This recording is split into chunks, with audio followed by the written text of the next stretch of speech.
भाई एक बार ये वीडियो देखो। इसमें जो है कि आपको पता चलेगा कृष्ण जी का क्या इसमें रोल है। हमने तो कभी सुना नहीं, न प्रमाण देखा। आइए जानते हैं कि प्रमाण क्या है, और सही सही जानते हैं कि राधा जी और कृष्ण जी का संबंध क्या है। आइए जानते हैं इस वीडियो में, देखते हैं लाइव। राधा जी कृष्ण जी के मामा रायण की पत्नी थी। कृष्ण जी से 26 साल बड़ी थी और उनका अपने पति के अलावा कृष्ण जी से भी था नाजायज संबंध। देखिए प्रमाण। ये है पवित्र ब्रह्म वैवर्त पुराण 631 कोड गीता प्रेस गोरखपुर।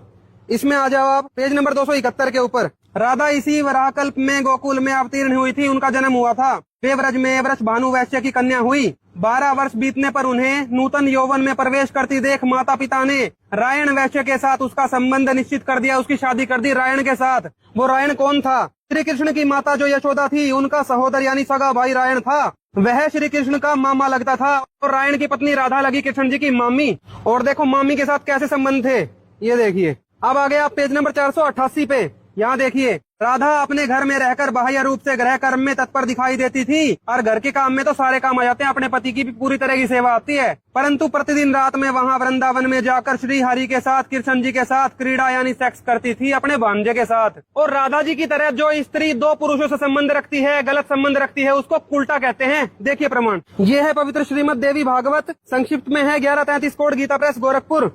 इसमें आ जाओ पेज नंबर 760 के ऊपर। एक पति की सेवा करने वाली स्त्री पतिव्रता कहलाती है। जैसे भारत के अंदर पतिव्रता धर्म का बोलबाला है, माता सीता है, माता अनुसुईया है। इनका नाम ही इसलिए है क्योंकि ये पतिव्रता धर्म पर टिकी रही थी। और 2 से प्रेम करने वाली को कुल्टा कहते हैं, जैसे राधा हुई। और अब देखो राधा के पति और कृष्ण उनका भांजा, ये भी नरक में जाएंगे राधा को भोगने के कारण। देखिए, कुल्टागामी जो कुल्टा के साथ सेक्स करता है वो 100 वर्षों तक मत्स्योद नरक में वास करता है। यमदूत उस पर प्रहार करते हैं और फिर उसके बाद कुल्टागामी तितर बनकर 7 जन्मों तक पाप का फल भोगते हैं। तो भाई राधा ने तो यहाँ पे HIV वाला काम कर दिया। अपने पति को भोगा वो भी नरक में और भांजे को भोगा, दोनों को नरक में ले गई। तो दोस्तों इस सच्चाई के साथ सवाल करो इन नकली कथावाचकों से और इस पाखंडी प्रेमानंद जी महाराज से कि क्यों हमें कुल्टा की भक्ति करवा के नरक में ले जाना चाहते हो। अगर आप वास्तविक सनातनी भक्ति जानना चाहते हो और मोक्ष प्राप्ति चाहते हो तो कबीर भगवान की भक्ति करनी पड़ेगी, जिसकी जानकारी के लिए YouTube पर सर्च करें संत रामपाल जी महाराज सत साहिब।